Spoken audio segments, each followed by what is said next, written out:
بسم اللہ الرحمن الرحیم۔ السلام علیکم۔ روزانہ واقعات سننے کے لیے اس چینل کو سبسکرائب کریں۔ حضرت ابو بکر صدیق رضی اللہ تعالی عنہ کے دور میں ایک شخص ملک شام سے سفر کرتا ہوا آیا اور آپ کی خدمت میں حاضر ہوا اور عرض کرنے لگا کہ آپ امیر بھی ہیں یعنی مالدار بھی ہیں اور امیر بھی یعنی مسلمانوں کے سربراہ بھی ہیں۔ عرض کرنے لگا حضور میرے اوپر قرضہ چڑھ گیا ہے، میری مدد کریں۔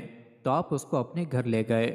شخص کہتا ہے کہ باہر سے دروازہ بہت خوبصورت تھا لیکن گھر پر ایک چارپائی بھی نہ تھی۔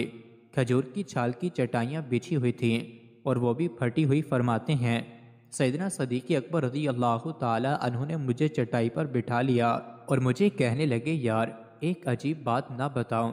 میں نے کہا بتائیے۔ تو عرض کرنے لگے 3 دن سے میں نے ایک اناج کا دانہ بھی نہیں کھایا، کھجور پر گزارا کر لیتا ہوں۔ آج کل میرے حالات کچھ ٹھیک نہیں ہیں۔ تو شخص کہنے لگا حضور میں اب پھر کیا کروں؟ میں تو بہت دور سے امید لگا کر آیا تھا۔ تو فرمانے لگے تو عثمان غنی کے پاس جا۔ شخص کہنے لگا مجھے تو بہت سارے پیسے چاہیے ہیں۔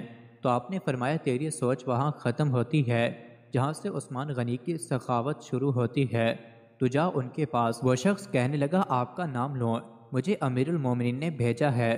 تو فرمایا اس کی ضرورت ہی نہیں پڑے گی، صرف اتنا بتانا کہ میں مقروض ہوں اور رسول اللہ صلی اللہ علیہ وسلم کا نوکر ہوں۔ وہ شخص کہنے لگا کہ وہ دلیل حوالہ مانگیں گے۔ فرمایا عثمان سخاوت کرتے وقت دلیل یا حوالہ نہیں مانگتے۔ عثمان اللہ کی راہ میں دیتے ہوئے تفشیش نہیں کرتا اور سخاوت کرتے وقت ٹٹولنا عثمان رضی اللہ عنہ کی عادت نہیں۔ وہ شخص کہتا ہے کہ میں چلا گیا، پوچھتا پوچھتا دروازے پر دستک دی۔ حضرت عثمان غنی کے اندر سے بولنے کی آواز آ رہی تھی۔ اپنے بچوں کو ڈانٹ رہے تھے کہ یار تم لوگ دودھ کے اندر شہد ملا کر پیتے ہو، خرچہ تھوڑا کم کرو، اتنا خرچہ بڑھا دیا ہے، دودھ میٹھا شہد بھی میٹھا، ایک چیز استعمال کر لو، تم کو کوئی بیماری تھوڑی ہے۔ وہ شخص کہتا ہے کہ میں نے کہا ابو بکر تو بڑی باتیں بتا رہے تھے، یہاں تو دودھ اور شہد پر لڑائی ہو رہی ہے اور مجھے تو کئی ہزار دینار چاہیے، کیا یہ دے دے گا؟ شخص کہتا ہے کہ میں ابھی یہ سوچ ہی رہا تھا کہ اندر سے دروازہ کھلنے کی آواز آئی۔ وہ باہر آئے اور میں نے کہا السلام علیکم۔ انہوں نے سلام کا جواب دیا اور وہ سمجھ گئے کہ میں مسلمان ہوں۔ مزید ایسی ہی ویڈیوز کے لیے چینل کو ضرور سبسکرائب کریں۔